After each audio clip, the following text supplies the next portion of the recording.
നമസ്കാരം. സന്ധ്യാദീപത്തിലേക്ക് എല്ലാ സജ്ജനങ്ങൾക്കും സ്വാഗതം.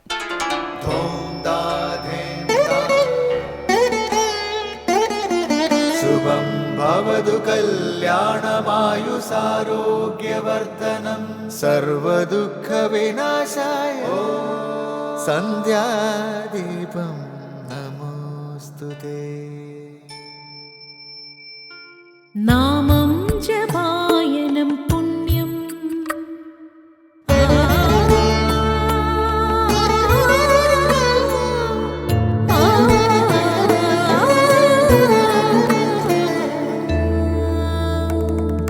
നാമം ജപായനം പുണ്യം നിരുപമദീപാങ്കുരം പോലെ സ്വരശ്രുതിലയവരമതുലം ദീവാങ്കണം മോക്ഷ സംഗീതസാരം നീളും വഴിത്താരയിൽ ജീവതാരം മന്ത്രാലാപം മായാവിൻ നിൻ പ്രസാദം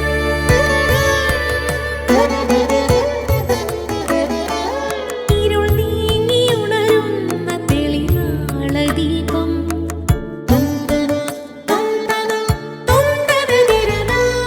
ഇരുൾ നീങ്ങിയുണരുന്ന തെളിനാളദീപം പ്രണവാമൃതം ചൊരിയുന്ന ദീപം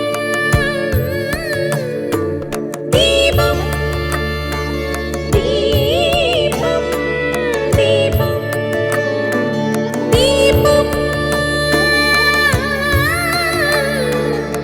സന്ധ്യാദീപം.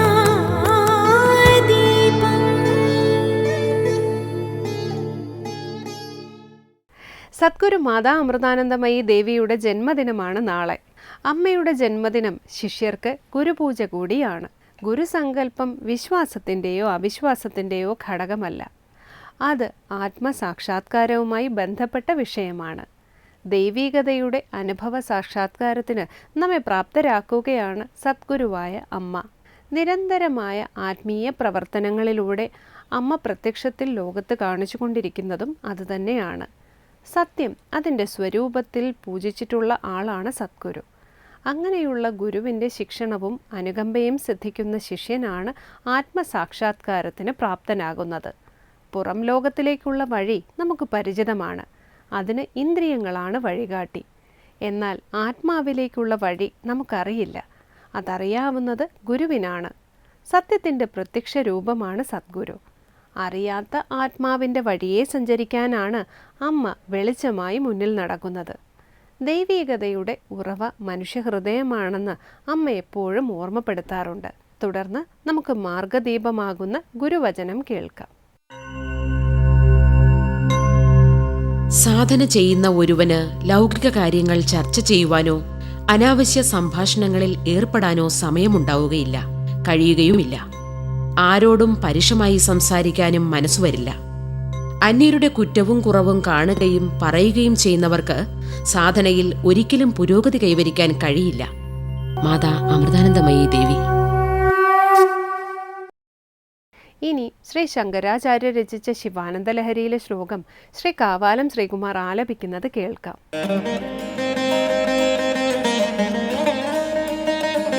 പാപോത്പാദവിമോചനായ രുചിരൈശ്വര്യായ മൃത്യുഞ്ജയ സ്തോത്ര ധ്യാനനതി പ്രദക്ഷിണ സപര്യാലോകനാകർണനേ ജിഹ്വാചിത്തശിരോംഘ്രിഹസ്തനയന ശ്രോത്രൈരഹം പ്രാർത്ഥിതോ മാമാജ്ഞാപയ തന്നിരൂപയ മുഹുർമാമേവ മാമേവ ചഃ.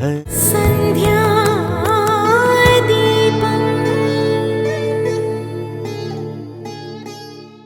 ആത്മാവ് ജനിക്കുന്നതുമല്ല മരിക്കുന്നതുമല്ല എന്ന ബോധസാക്ഷാത്കാരം ആരിലുണ്ടോ അയാൾ മരണത്തെ ജയിച്ചിരിക്കും. ശരീരം എത്ര തവണ മരിച്ചാലും ശരി, താൻ ആത്മസ്വരൂപനാണെന്നറിയുന്നവന് ഒരിക്കലും മരണമില്ല. അതുകൊണ്ട് വിജ്ഞാനി മൃത്യുഞ്ജയനാണ്. ശ്രീ ശങ്കരാചാര്യരുടെ ശിവാനന്ദലഹരിയിലെ ഈ ഭാഗമാണ് ഇന്ന് ശങ്കര സ്തോത്രാമൃതത്തിൽ സ്വാമി ചിദാനന്ദപുരി വ്യാഖ്യാനിക്കുന്നത്.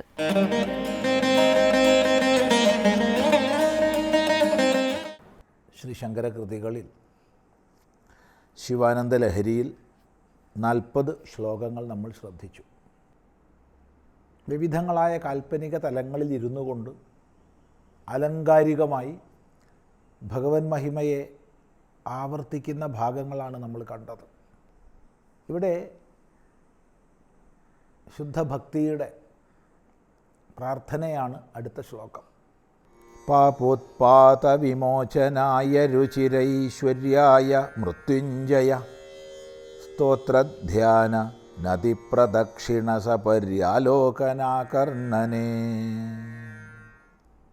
പാപോത്പാത വിമോചനായ രുചിരൈഹി, നമുക്ക് ആദ്യം ഒന്ന് അന്വയിച്ച് അർത്ഥം മനസ്സിലാക്കാം. പാപോത്പാത വിമോചനായ രുചിരൈശ്വര്യായ സ്തോത്രധ്യാന നതിപ്രദക്ഷിണ സപര്യാലോകനാകർണനേ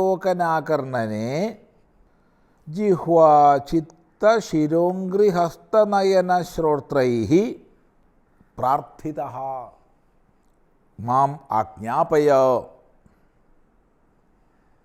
തത് നിരൂപയ മുഹുഃ മാം ഏവ അഥവാ മാ മേ അവചഃ. നല്ല ശ്രദ്ധിച്ചാൽ തന്നെ ഇത് അന്വയിച്ച അർത്ഥം മനസ്സിലാക്കാൻ കഴിയും. അപ്പോൾ പാപോത്പാത വിമോചനായ, പാപം വന്നു ചേരുന്നത് ഇല്ലാതാക്കുന്നതിനായിക്കൊണ്ട്, അല്ലെങ്കിൽ പാപം വന്നു ചേർന്നതിൽ നിന്ന് വിമോചനം ലഭിക്കുന്നതിനായിക്കൊണ്ട്, വർദ്ധിതമായ ഐശ്വര്യത്തെ നേടുന്നതിന് വേണ്ടി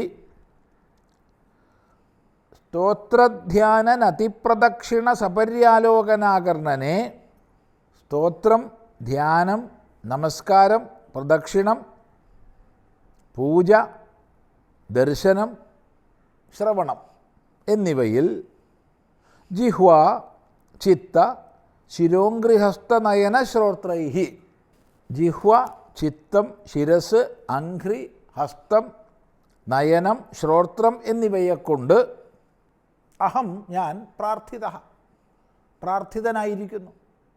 അതുകൊണ്ട് എന്ത് വേണം? മാമാജ്ഞാപയ, എന്നോട് ആജ്ഞാപിച്ചാലും, തന്നിരൂപയ മുഹുഃ, അതിനെ വീണ്ടും വീണ്ടും നിരൂപണം ചെയ്താലും, മേ മാ അവച, എൻ്റെ വാക്കുകളെ കേൾക്കാതിരിക്കുക എന്നുള്ളത് ഉണ്ടാവരുതേ. ആവർത്തിക്കുകയാണ്, മാ ഏവ, അങ്ങനൊരു സ്ഥിതി ഉണ്ടാവരുതേ. എന്താണ് ഇതിൻ്റെ താല്പര്യം? എൻ്റെ സകല കരണങ്ങളെക്കൊണ്ടും ഞാൻ പ്രാർത്ഥിക്കുന്നവനായിരിക്കുന്നു. എല്ലാ പാപങ്ങളും ഇല്ലാതായി ഐശ്വര്യപ്രാപ്തി നേടുന്നതിന് വേണ്ടി എല്ലാ കരണങ്ങളെക്കൊണ്ടും ഞാൻ പ്രാർത്ഥിച്ചിരിക്കുന്നു. അതിനനുരൂപമായി എന്നെ ബോധിപ്പിക്കണമേ, അഥവാ എന്നോട് ആജ്ഞാപിക്കണമേ, അഥവാ എനിക്ക് അനുജ്ഞ നൽകണമേ. എൻ്റെ പ്രാർത്ഥനാദികളെ നല്ലപോലെ പരിഗണിക്കണമേ. ഒരിക്കലും എൻ്റെ വാക്കുകൾ കേൾക്കാതിരിക്കുക എന്ന അവസ്ഥ ഉണ്ടാവരുതേ. ഇതാണ് പ്രാർത്ഥിക്കുന്നത്. ഇവിടെ മൃത്യുഞ്ജയനെ സംബോധന ചെയ്യുന്നു. മൃത്യുവെ ജയിച്ചവനാരോ അവൻ മൃത്യുഞ്ജയൻ. തത്വവിജ്ഞാനിയെ സംബന്ധിച്ച് മൃത്യുവില്ല. ന ജായതേ മ്രിയതേവ, ആത്മാ ജനിക്കുന്നതല്ല, ഒട്ട് മരിക്കുന്നതുമല്ല എന്ന ബോധസാക്ഷാത്കാരം ആരിലുണ്ടോ അയാൾ മരണത്തെ ജയിച്ചിരിക്കുന്നു. അയാൾക്ക് മരണമില്ല. ശരീരം മരിക്കുമെന്ന് അയാൾക്കറിയാം. ശരീരം എത്ര തവണ മരിച്ചാലും ശരി, താൻ അമൃതനായ ആത്മസ്വരൂപമാണെന്ന് അറിയുന്നവൻ, അവന് മരണമില്ല. അതുകൊണ്ട് വിജ്ഞാനി മൃത്യുഞ്ജയനാണ്. അഥവാ മൃത്യുവെ ജയിച്ചവനാരോ മാർക്കണ്ഡേയൻ. മരണത്തിൽ നിന്ന് രക്ഷപ്പെടാൻ വേണ്ടി ശിവഭജനം ചെയ്ത് പരിപൂർണമായി പരമശിവനെ ആശ്രയിച്ചപ്പോൾ മരണത്തെ ജയിക്കുന്ന ഉപായഭൂതമായ വരം ശിവൻ നൽകി. അങ്ങനെ മൃത്യുവെ ജയിച്ചവനായി ശിവൻ. ഇനിയും മൃത്യുവെ ജയിക്കാൻ വേണ്ടി ആരെ ആശ്രയിക്കണമോ, ആരുടെ ഭജനം ഭക്തന്മാർക്ക് മൃത്യുവെ ജയിക്കാൻ കാരണമാകുന്നുവോ അവൻ മൃത്യുഞ്ജയൻ. ഞാൻ അനേക അർത്ഥങ്ങൾ മൃത്യുഞ്ജയ ശബ്ദത്തിന് പറയാം. അപ്പോൾ ഇവിടെ സംബോധന ചെയ്യാണ്, ഹേ മൃത്യുഞ്ജയ, എനിക്ക് അനുജ്ഞ നൽകണമേ, എന്നെ അനുഗ്രഹിക്കണമേ, എൻ്റെ വാക്കുകൾ കേൾക്കാതായി പോകരുതേ എന്ന് പ്രാർത്ഥിക്കുകയാണ്. എങ്ങനെയുള്ള എന്നുള്ളത് വിസ്തരിച്ച് നമുക്ക് പറയേണ്ടതുണ്ട്. അടുത്ത പ്രാവശ്യമാവട്ടെ.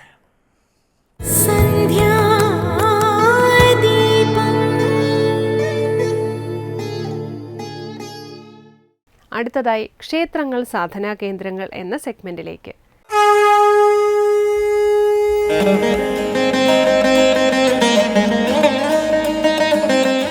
ആചാരങ്ങളെയും അനുഷ്ഠാനങ്ങളെയും കുറിച്ചാണ് കഴിഞ്ഞ അധ്യായത്തിൽ നമ്മൾ ചർച്ച ചെയ്തത്.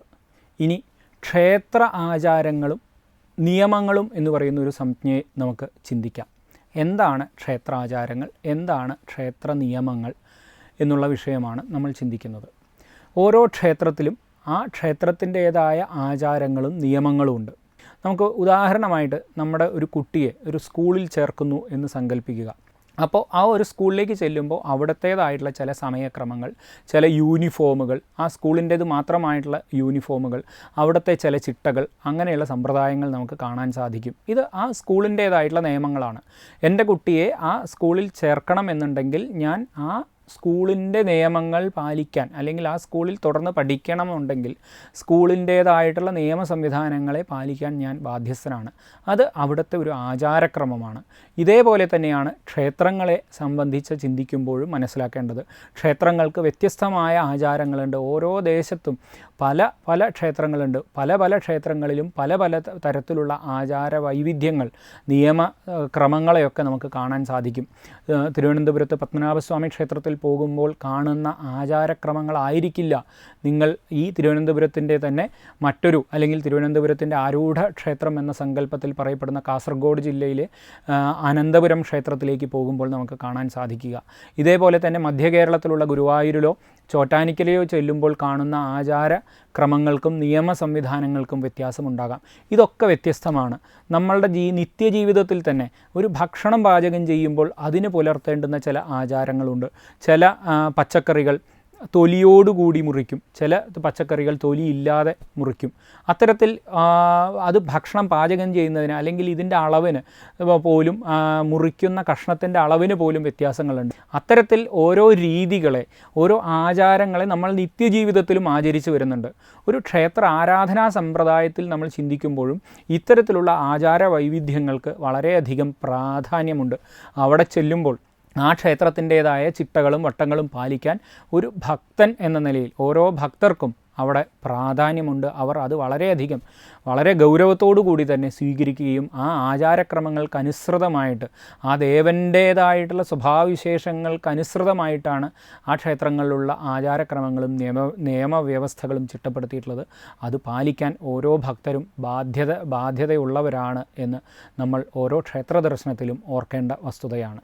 അവസാനമായി ദീപാരാധനയും ക്ഷേത്ര ചൈതന്യ രഹസ്യവും കണ്ടറിയാൻ ഈശ്വര സന്നിധിയിലേക്ക് പോകാം. എല്ലാവർക്കും നമസ്കാരം.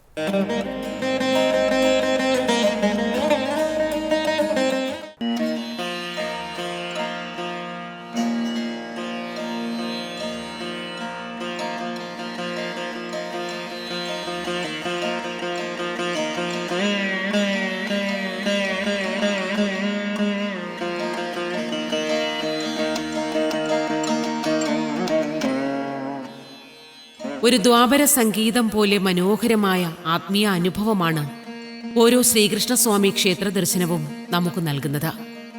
ആറ്റിങ്ങൽ വീരകേരളപുരം ശ്രീകൃഷ്ണസ്വാമി ക്ഷേത്ര ദർശനവും നമ്മുടെ ആത്മാവിൽ ഒരു ദ്വാപര സ്പർശം തന്നെയാണ് നിറയ്ക്കുന്നത്. മോക്ഷദായകമായ ഭഗവാന്റെ വേണുനാദത്തിൽ കൊരുത്തപ്പെട്ട ഭക്തഹൃദയങ്ങൾ യുഗയുഗാന്തരങ്ങളായി ഭഗവാനിലൂടെ സഞ്ചരിച്ചുകൊണ്ടേയിരിക്കുന്നു. ദ്വാപരയുഗത്തിന്റെ ഓർമ്മകൾ പോലും ഭക്തരിൽ ആനന്ദം നിറയ്ക്കുന്നു. അങ്ങനെ ഭഗവാനെക്കുറിച്ചുള്ള ഓരോ കഥകളും ആനന്ദധാരയാകുമ്പോൾ ഭഗവാൻ പുഞ്ചിരി തൂകി കാലാന്തരങ്ങളില്ലാതെ നമ്മുടെ ആത്മാവിൽ തന്നെ കുടികൊള്ളുന്നു.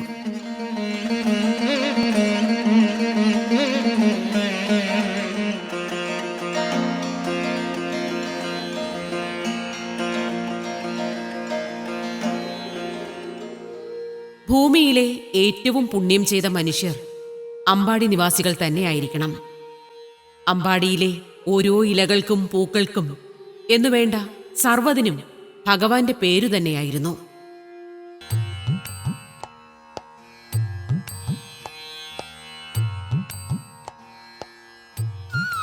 സർവവ്യാപിയായ ഭഗവാനെ അടുത്തറിയുവാനുള്ള ലളിതമായ മാർഗങ്ങളിലൊന്നാണ് ക്ഷേത്രദർശനം. ക്ഷേത്രത്തെ ഭക്തർ ഭഗവാന്റെ പ്രതിരൂപമായിട്ട് തന്നെയാണ് കാണുന്നത്. ഇവിടെ നൂറ്റാണ്ടുകൾ പഴക്കമുള്ള ശ്രീ വീരകേരളപുരം ശ്രീകൃഷ്ണസ്വാമി ക്ഷേത്രത്തിലെ പ്രദക്ഷിണ വഴികളിൽ നിറഞ്ഞു നിൽക്കുന്നതും ഭഗവത് ചൈതന്യം നമുക്ക് നൽകുന്നതും ഭഗവാനിലേക്കുള്ള ദിവ്യമായ യാത്രയുടെ പുണ്യ അനുഭവങ്ങൾ തന്നെയാണ്.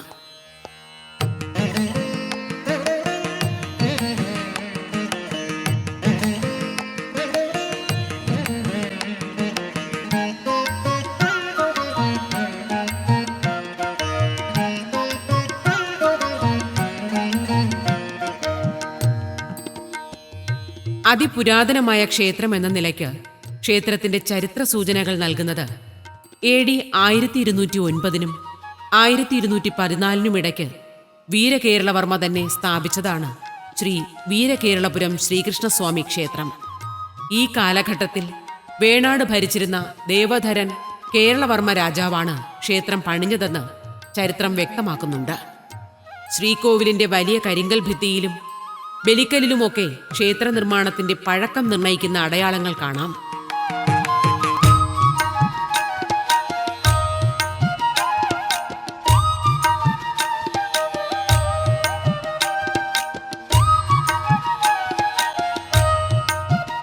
സർവചരാചരങ്ങളിലും നിറഞ്ഞു നിൽക്കുന്ന ഭഗവാൻ അമ്പാടിയിൽ വച്ച് യശോദമ്മയ്ക്കു മുന്നിൽ തന്റെ വായ പിളർന്ന് 14 ലോകവും കാട്ടിക്കൊടുത്ത് യശോദമ്മയെ വിസ്മയിപ്പിക്കുന്നത് പോലെ ഭഗവാന്റെ ഓരോരോ വിസ്മയങ്ങൾ തന്നെയാണ് ഓരോ ക്ഷേത്രങ്ങളും.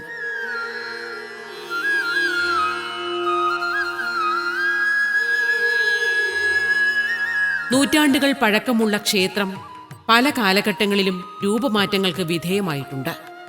ചുറ്റമ്പലത്തിനോട് ചേർന്ന് വിശാലമായ പ്രദക്ഷിണ വഴികളാണ് ക്ഷേത്രത്തിൻ്റെത്.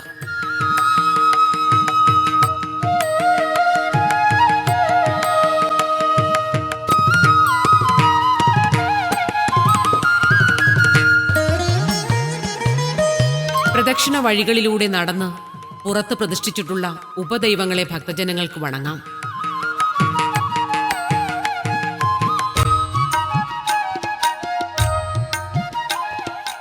അകത്തേക്ക് കടക്കുമ്പോൾ നമസ്കാര മണ്ഡപം കാണാം. നമസ്കാര മണ്ഡപത്തിന് മുന്നിലായി ഭഗവാൻ കുടികൊള്ളുന്ന വട്ടശ്രീകോവിൽ കാണാം.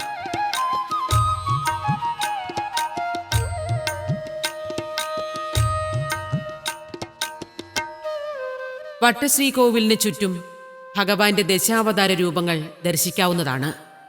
ശ്രീകോവിൽ ചുറ്റുന്ന ഭക്തജനങ്ങൾക്ക് സത്യയുഗത്തിലും ത്രേതായുഗത്തിലും ദ്വാപരയുഗത്തിലുമൊക്കെ നിറഞ്ഞാടിയ ഭഗവാന്റെ അവതാര രൂപങ്ങൾ കണ്ട് തൊഴുത് സായുജ്യമടയാം.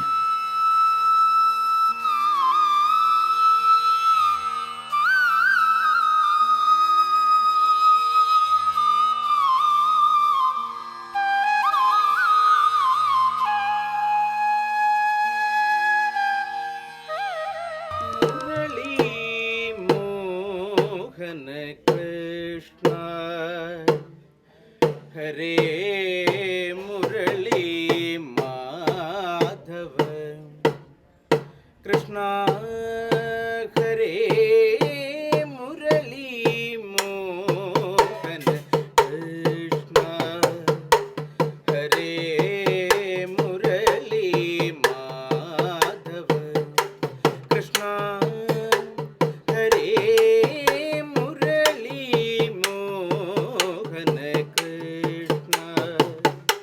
हरे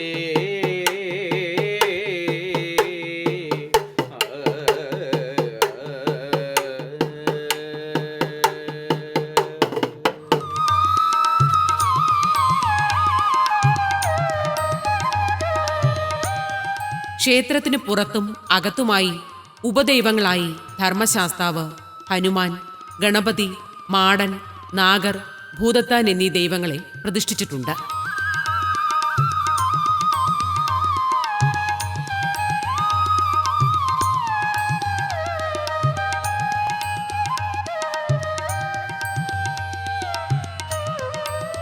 ക്ഷേത്ര ഭരണസമിതിയുടെയും മാതൃസമിതിയുടെയും നേതൃത്വത്തിൽ നാരായണീയം, ഭഗവത്ഗീത പാരായണങ്ങൾ, നിരവധി ആത്മീയ സംഗമങ്ങൾ എന്നിവ നടത്തിവരുന്നു. ഇത്തരം മാതൃകാപരമായ പ്രവർത്തനങ്ങൾക്കായി പ്രദേശത്തെ ഒരു കൂട്ടം സ്ത്രീജനങ്ങൾ ഭഗവാന് മുന്നിൽ തങ്ങളുടെ കർമ്മത്തെ സമർപ്പിച്ച് മോക്ഷം തേടുന്നു.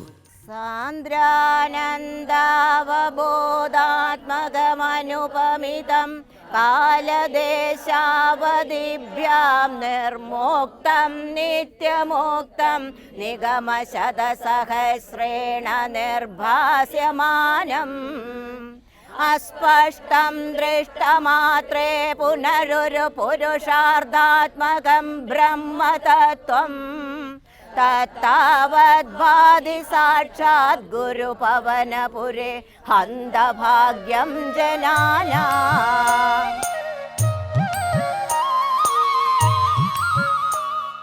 പരിഭവങ്ങളും സ്വപ്നങ്ങളും പ്രാർത്ഥനകളും സമർപ്പിക്കാൻ ഭക്തഹൃദയങ്ങളോട് ഏറ്റവും ചേർന്ന് നിൽക്കുന്നത് ഭഗവാൻ ശ്രീകൃഷ്ണൻ തന്നെയാണല്ലോ. മാനസചോരനായ ഭഗവാൻ സ്ത്രീകളുടെ ഇഷ്ടദൈവമാണല്ലോ. കോടാനുകോടി വർഷങ്ങളായി ഭഗവാൻ സ്ത്രീഹൃദയങ്ങളുടെ സ്വന്തമാകുമ്പോഴും അമ്പാടിയിലെ ഗോപികമാരും മീരയും രുക്മിണിയുമൊക്കെ ഭഗവാനെ നിരന്തരം ഭജിച്ച് മോക്ഷം തേടിയത് ജീവാത്മാവ് പരമാത്മാവിൽ ലയിച്ചു ചേരുന്ന സങ്കല്പത്തിൽ തന്നെയാണ്. അങ്ങനെ യുഗാന്തരങ്ങളിലൂടെ ഭഗവാനായ പരമാത്മാവിൽ ലയിച്ചു ചേരുവാനായി എത്രയെത്ര ജന്മങ്ങളാണ് ഭഗവാനിലേക്ക് തന്നെ ഒഴുകിക്കൊണ്ടിരിക്കുന്നത്.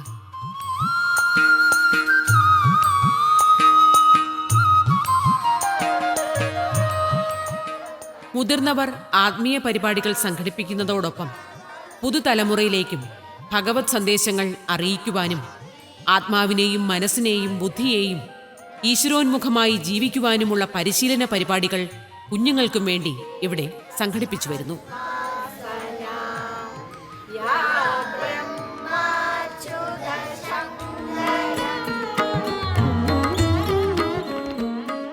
വീരകേരളപുരം ശ്രീകൃഷ്ണസ്വാമി ക്ഷേത്രത്തിന്റെ ആകാശം കണ്ണന്റെ നീലനിറമാർന്നു നിൽക്കുമ്പോൾ ക്ഷേത്രമുറ്റത്ത് വിളക്കുകൾ തെളിഞ്ഞു തുടങ്ങി. എല്ലാ പ്രാർത്ഥനകളും കേശാദിപാഠത്തിലേക്ക് തന്നെയാണ് സമർപ്പിക്കപ്പെടുന്നത്. ഓരോ ദീപനാളങ്ങളിലും ഭഗവത് ചൈതന്യം നിറയുകയായി.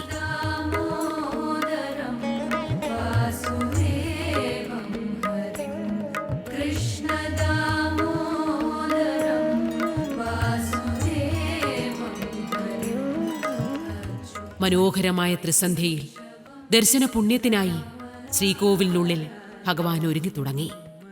ഭഗവാൻ ആടയാഭരണങ്ങൾ അണിഞ്ഞ് ചന്ദനം ചാർത്തി പുഷ്പഹാരമണിഞ്ഞു നിൽക്കുന്നത് ഭക്തന്റെ കണ്ണുകളുടെ ആനന്ദത്തിനു വേണ്ടി തന്നെയാണ്. ഭഗവാനു മുന്നിൽ ഭക്തജനങ്ങൾ തങ്ങളുടെ പ്രാർത്ഥനകൾ സമർപ്പിക്കുകയായി. ഭഗവാനെ, ഒരു 100,000 ജന്മങ്ങളിലൂടെ ഞാൻ തേടുന്നത് നിന്നെ തന്നെയാണ്. മനസ്സിനുള്ളിൽ ഒരു ദ്വാപര നീലിമ പടർത്തി ഭഗവാൻ നിറഞ്ഞു നിൽക്കുക തന്നെയാണ്.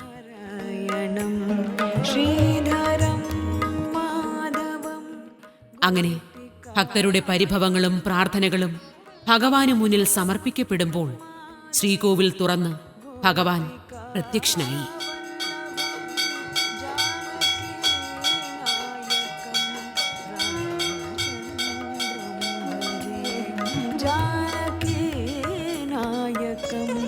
രാമചന്ദ്രം ഭജേ അച്യുതം കേശവം. ഭഗവാന്റെ പുഞ്ചിരിയിൽ സർവവും അലിഞ്ഞു ചേർന്നു. അങ്ങനെ ഹൃദയത്തിന്റെ ഓരോ തന്ത്രികളിലും അച്യുതം കേശവം നിറയുമ്പോൾ ഭക്തമനസ്സുകളിൽ പരമാനന്ദം നിറയുകയായി.